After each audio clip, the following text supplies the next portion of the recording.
حي الهادي بأجمل ذكرى صلوا معنا يا حضار.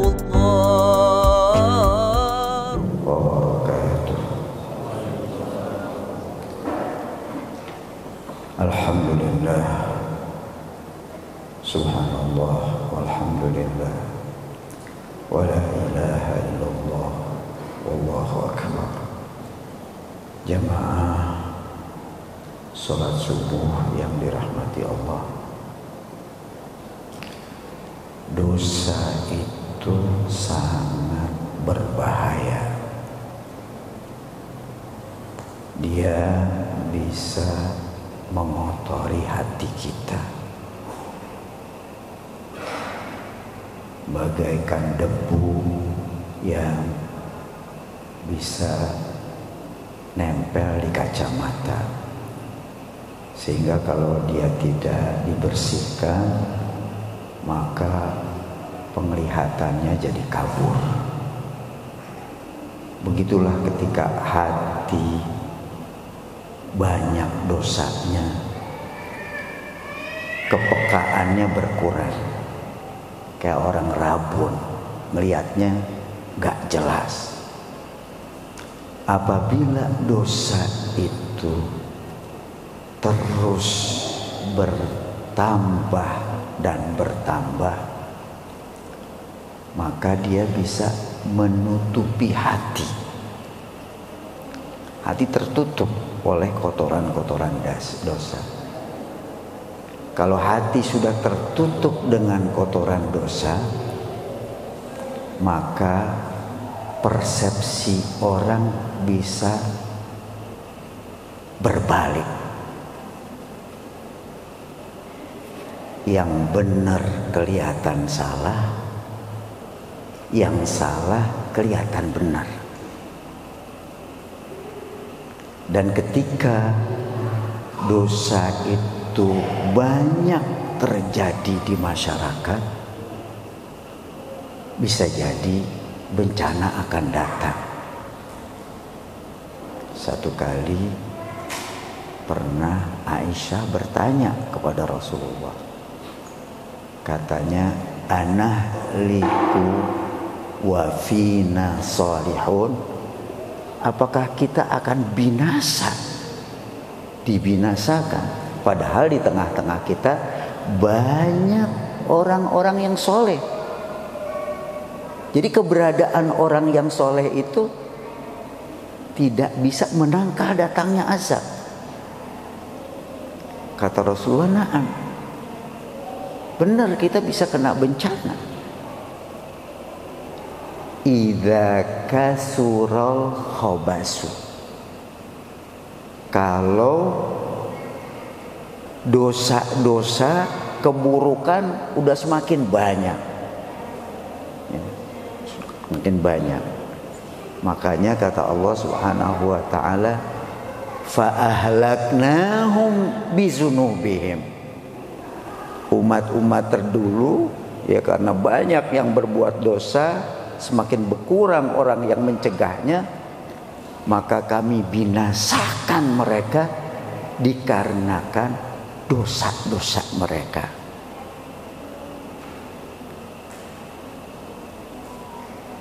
Kalau itu sampai ke bawah mati dosa itu, resikonya lebih berat lagi. Ya. Orang bersedia untuk ngebebasin dosanya walaupun tebusannya adalah anaknya sendiri. Dia mau tebus dosanya itu dengan melepaskan anaknya walaupun tebusannya adalah istrinya sendiri. Wa fasilatihi allati tuwi. Begitu juga keluarga besarnya dia siap untuk korbankan. Wa man fil ardi jami'an. Bahkan semua orang akan mau dia korbankan untuk menebus dosanya atau menghilangkan dosanya. Jadi dosa sangat berbahaya. Karenanya diri kita harus kita bersihkan dari dosa-dosa. Dan diri kita perlu kita lindungi dari dosa-dosa yang baru. Apa yang saya sampaikan tadi itu dikuatkan dengan hadis Rasulullah Sallallahu Alaihi Wasallam. Innal abda idza aznaba zanban nukitat fi qalbihi nuktatun sauda. Seorang hamba kalau berbuat dosa, tercorenglah corengan hitam di hatinya. Mulai kotor hatinya. Gimana ngebersihinnya? Faiza huwa taba wa naza'a wastaghfara saqula qalbuhu. Kalau dia taubat, dia hentikan kesalahannya dan dia beristighfar, bersih lagi hatinya. Wa in adat, kalau dia balik lagi melakukan dosa itu, balik lagi kotoran itu, menutupi hatinya, mencoreng hatinya. Hatta ta'luwa qalbahu, sampai kotoran-kotoran hitam itu menutupi semua hatinya, tertutup hatinya. Kalau sudah begitu, maka persepsinya bisa terbalik sudah. Ya. Wa iyarau sabila rusdi la yattakhizuhu sabila. Wa iyarau sabila al-ghayyi yattakhizuhu sabila. Kalau dia lihat jalan yang benar, dia nggak mau ngambil yang benar itu. Kalau dia lihat jalan yang salah, itulah yang diambil sebagai jalannya. Kalau bahasa sekarang, kalau lihat ibu-ibu ngaji, itu kan orang yang udah dekat ke kuburan yang ngaji. Kalau buat kita milenial nggak pas. Milenial itu yang genjreng-genjring itu. Ya. Kalau yang bisik, nah itu yang cocok sama milenial. Bagaimana persepsinya jadi terbalik, pandangannya jadi balik.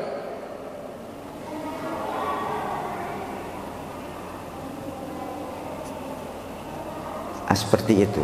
Jadi dosa itu bisa mengotori hati. Kalau kebanyakan kemudian jadi nutup hati. Ya. Dosa yang banyak terjadi di masyarakat itu bisa mengundang bencana. Dan ketika dosa itu ke bawah mati, itu resikonya sangat berat. Orang terhalang untuk masuk surga. Makanya kita baca ayat wasari'u ila maghfiratin mir rabbikum wa jannah. Segeralah kamu mendapatkan ampunan Tuhanmu dan surga. Ampunan disebut duluan. Bukan segeralah kamu menuju surga Tuhanmu. Ya. Jadi kalau di hati masih kotor, nggak layak untuk masuk surga. Dia harus dibakar dulu di neraka. Makanya ada hadis yakhruju minan nar, akan keluar dari neraka. Artinya dia masuk dulu. Man kana fi qalbihi misqalu dzarratin min iman. Orang yang di hatinya masih ada sebenih keimanan. Cuma keimanan itu sebenih, dikit. Dia lebih berat dosanya, dibakar sampai dosa itu habis. Barulah dia akan keluar dari neraka untuk dimasukkan ke surga. Nah karenanya kita perlu menghindar dari dosa-dosa yang sangat berbahaya ini. Gimana caranya? Yang pertama adalah dengan beristighfar, meminta agar Allah menghapus dosa kita. Itu istighfar. meminta penghapusan dosa.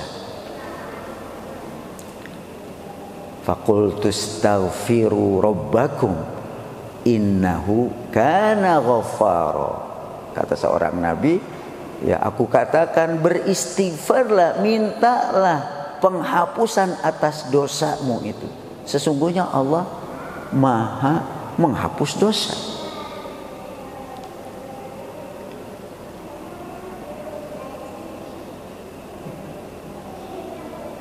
Jadi orang akan minta dosanya dihapuskan kalau dia sadar, dia muhasabah, introspeksi diri, ya. Sampai keluarlah sebuah pernyataan seperti dalam doa Sayyidul Istighfar, Allahumma anta rabbi, ya Allah engkau Tuhanku, wa ana abduka, aku ini hambamu, engkau Tuhanmu yang berhak untuk disembah, aku ini hambamu. Wa ana ala ahdika wa wa'dika, aku dalam janjiku, dalam komitmenku. Abu'u laka bi ni'matika alayya wa abu'u bisambi. Sebelumnya a'udzu,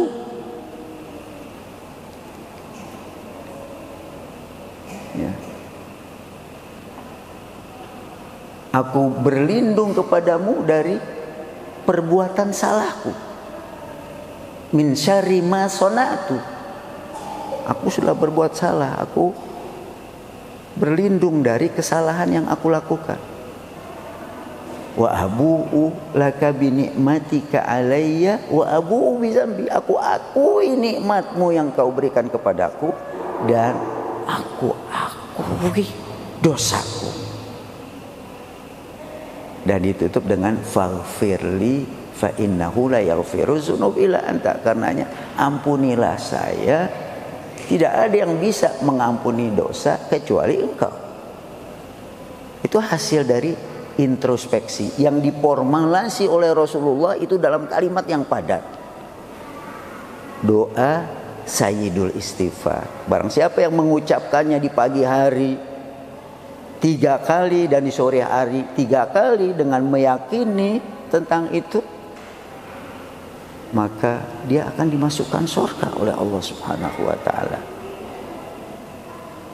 Jadi mengakui dosa kita dan beristighfar atas kesalahan-kesalahan kita. Itu yang pertama. Yang kedua, bertobat. Bertobat kalau bahasa kitanya nyesel. Ada orang ungkapkan, misalnya dia minjemin duit, ya, orang janji pinjam nanti dikembalikan setelah seminggu lagi. Setelah ditagih berminggu-minggu, meleset terus, nembak terus dia, tar. Lalu yang minjemin bilang, kapok saya minjemin lagi, ya.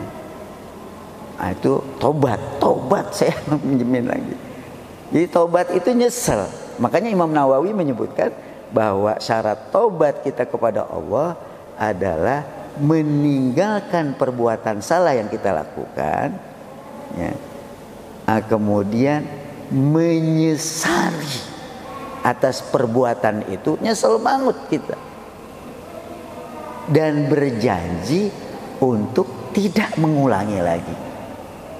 Jadi menghentikan, menyesali, dan berjanji untuk tidak mengulangi lagi. Kemudian dia ucapkanlah kalimat tobat itu, ya, tubtu ilaika, aku bertobat kepadamu.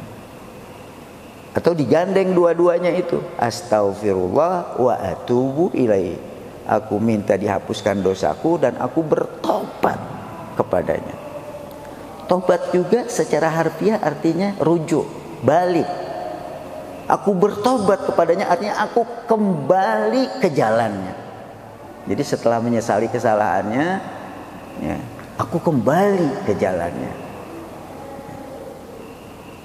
Nah, itu tobat. Ini atas kesalahan-kesalahan kita yang lalu. Kita beristighfar, kita bertobat.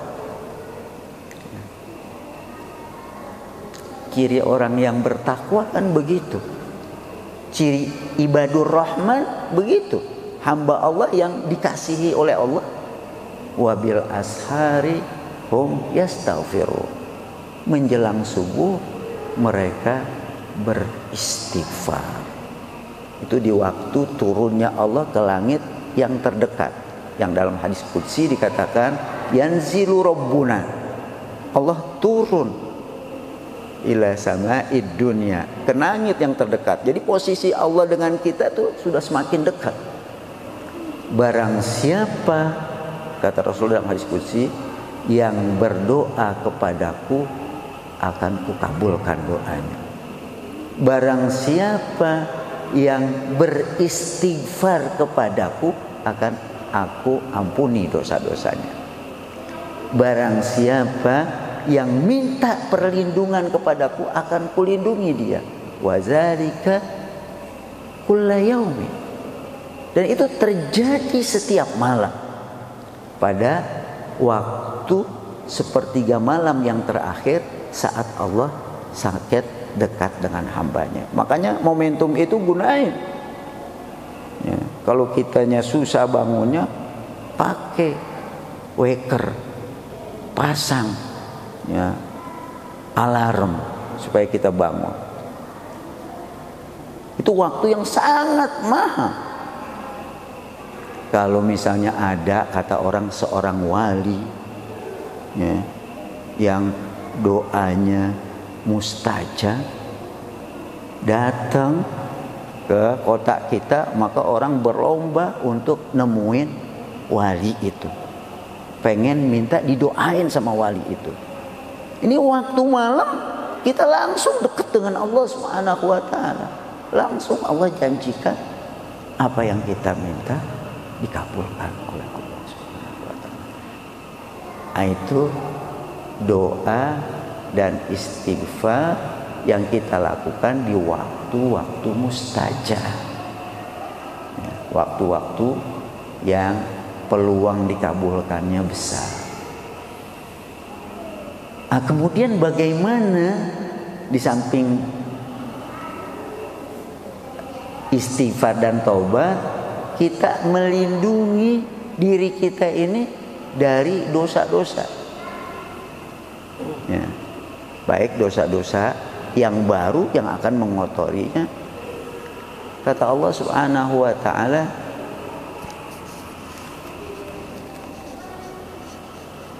di dalam Al-Qur'an, ya ayyuhalladzina amanu qu anfusakum wa ahlikum nar. Hai orang-orang yang beriman, lindungi dirimu dan keluargamu dari ancaman neraka. Ini bahasanya udah dipadetin. Kalau dipanjangin, lindungi dirimu dan keluargamu dari dosa-dosa yang akan menjerumuskan ke dalam neraka. Jadi dipadetin bahasanya, lindungilah dirimu dan keluargamu dari ancaman neraka. Artinya dari dosa yang mengancam bisa masuk ke dalam neraka. Bukan berarti kita kunci rumah kita, kita pagari rumah kita. Ya. Kalau sekarang kita lihat bagaimana lewat media sosial, AP, walaupun orang rumahnya rapet, itu bisa masuk dosa itu. Ya, tayangan porno bisa lihat. Ya. Kalau dulu orang itu dianjurkan nonton wayang kulit karena banyak pelajarannya. Kalau sekarang orang bilang dia nonton wayang kulit, itu wayang yang kelihatan kulitnya aja. Ya. Sampai ada seorang dai, istrinya cerita hobi suaminya itu nonton wayang kulit, tayangan yang gak pakai baju, perbuatan mesum. Nauzubillah min dzalik, itu terjadi. Kadang-kadang dia ngikutin tua, itu kan cuma bayang-bayang film, bukan beneran. Ya. Dianggap beda itu. Ya. Padahal ya sama saja, merangsangnya juga sama. Qu anfusakum wa ahlikum nara. Lindungi dirimu dan keluargamu dari neraka, ya, dari ancaman neraka, dari dosa-dosa yang mengancam bisa masuk neraka. Hasan Al-Basri itu seorang ulama terkemuka dari kalangan tabi'in, mengatakan melindunginya itu dengan alimuhum wa adibuhum. Bekali keluarga dengan ilmu, bekali keluarga dengan adab. Diajarkan mereka ilmu dan adab. Dengan begitu maka ada imunitas. Kalau udah ada ilmunya, ada adabnya, dia bisa melindungi diri, ya. Nggak mau melihat sesuatu yang haram, apalagi melakukan. Itu efektif, ya. Ketika murid-murid kita ingin lindungi dari ancaman neraka, kita ajarkan ilmu yang benar, ajarkan adab etika yang bagus. Di samping itu juga dibekali untuk banyak berbuat yang baik. Lakukan perbuatan baik. Tempo hari saya sudah katakan bahwa sholat itu dia bisa menghapus dosa seperti orang mandi yang 5 kali di sungai yang dekat di dengan rumahnya. Tentu udah nggak ada dakinya lagi, nggak ada dosanya lagi. Orang wudu misalnya, maka berjatuhanlah dosanya dari anggota tubuhnya dengan bersamaan dengan air wudu yang membasuhi anggota tubuhnya. Innal hasanati yulhibna sayyi'at. Sesungguhnya perbuatan-perbuatan yang baik itu bisa mengikis dosa-dosa dan kesalahan dengan memperbanyak perbuatan yang baik. Makanya dalam pesan Rasulullah yang singkat, beliau katakan, ya, ittaqillah, bertakwalah kamu kepada Allah, takut sama Allah. Dimanapun kamu berada, takut. Ya. Ittaqillah haitsuma kunta wa atbi'is sayyi'atal hasanah. Sertakanlah perbuatan yang baik yang menyertai kesalahan yang pernah kamu lakukan. Tamruha. Niscaya perbuatan baik itu akan menghapus kesalahan-kesalahan. Yang ketiga, wa khaliqin nas bi khuluqin hasan. Dan bergaullah dengan orang lain dengan akhlak yang baik. Orang yang menerapkan akhlak yang baik itu bagaikan orang yang siangnya siang dan malamnya qiyam. Bagaikan orang yang shaimil qaim dengan akhlaknya yang mulia itu. Nah, itu kita bekali diri kita, anak-anak kita dengan ilmu, akhlak, perbuatan baik yang akan mengangkat derajatnya dan juga akan menghapus dosa dan kesalahannya. Langkah yang berikutnya adalah menghindar dari kemungkinan kesalahan-kesalahan yang fatal.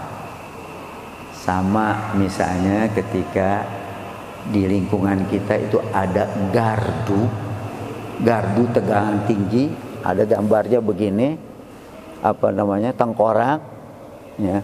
Orang nggak berani, anak jangan main di situ ya. Kalau main di situ kesambar nanti, angus badanmu. Kan begitu. Jadi dikasih tahu kepada anak. Kata Allah, in tajtanibu kaba'ira ma tunhauna anhu nukaffir ankum sayyi'atikum wa nudkhilkum jannatin tajri min tahtihal anhar.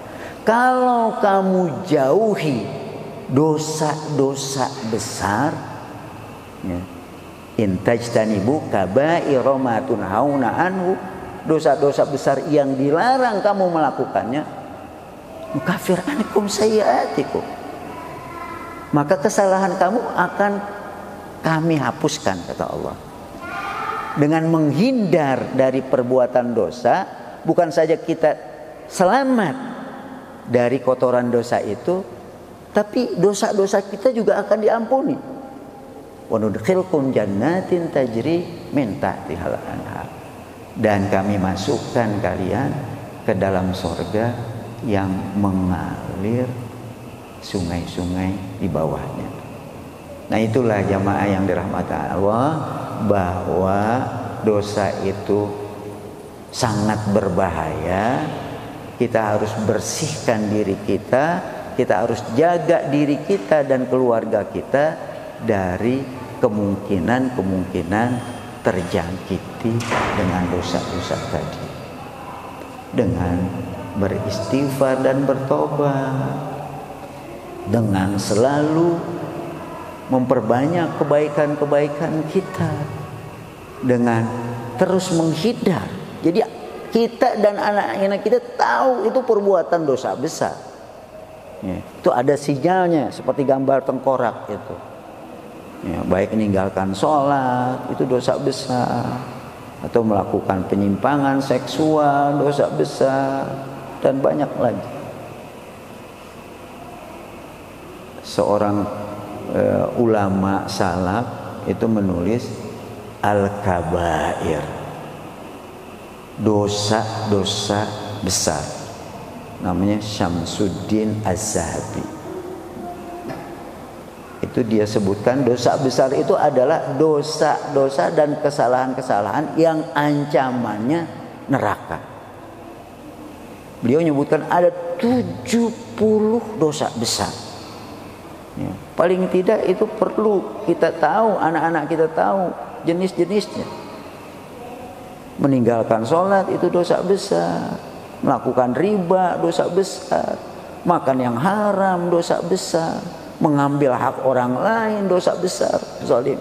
Ada 70 macam dosa-dosa besar. Paling tidak judulnya itu diketahui, sehingga ketika ada rangsangan untuk melakukan perbuatan itu, nanti ya, udah terbangun imunitas, ya, kepekaan diri kita dan pada anak-anak kita untuk menghindar dari dosa-dosa besar tadi. In tajtanibu kaba'ira ma tunhauna anhu nukaffir ankum sayyi'atikum wa nudkhilkum jannatin tajri min tahtihal anhar.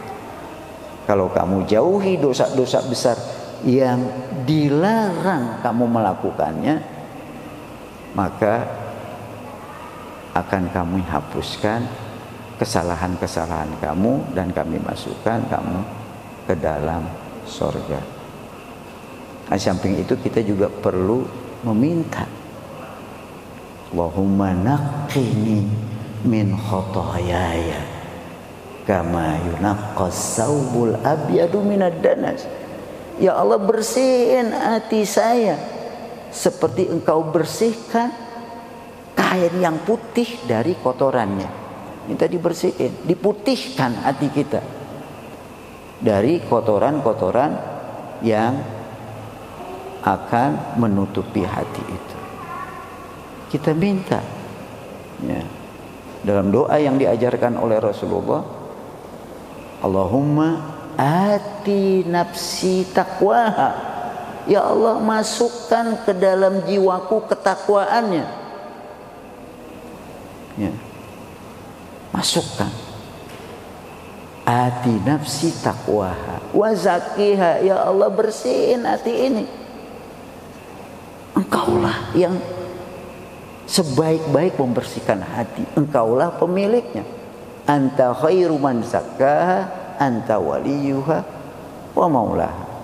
Satu-satunya organ tubuh yang ada di dalam diri kita tapi kita enggak memilikinya, itulah hati. Allah yang memiliki, Allah yang membolak-balikan. Ya. Makanya doa Rasulullah yang diajarkan kepada kita, ya muqallibal qulub, sabbit qalbi ala dinika. Ya Allah yang membolak-balikan hati, mantapkan diriku agar berada dalam agamamu. Ya. Sabbit qalbi ala dinika. Ya. Mantapkan hatiku untuk berada di dalam agamamu, atau ala ta'atik, dalam ketaatan kepadamu.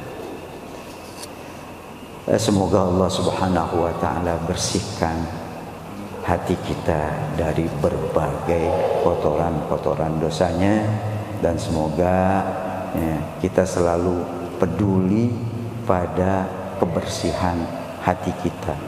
Nah, itulah yang akan memberikan kepekaan, sensitif kita.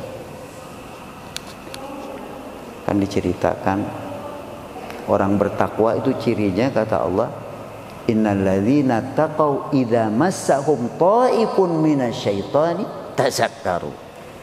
Orang-orang yang bertakwa adalah orang yang kalau dipengaruhi setan langsung ingat dia. Tazakkaru fa idzahum mubsirun. Karenanya kemudian dia bisa melihat jalan yang benar. Jadi nggak perlu dia didemo, diingetin sama orang lain. Dia timbul kepekaannya sendiri dalam dirinya. Demikian jamaah yang dirahmati Allah. Subhanakallahumma wa bihamdika asyhadu an la ilaha illa anta astaghfiruka wa atubu ilaik. Assalamualaikum warahmatullahi wabarakatuh. Hayyul hadi bi ajmal dzikr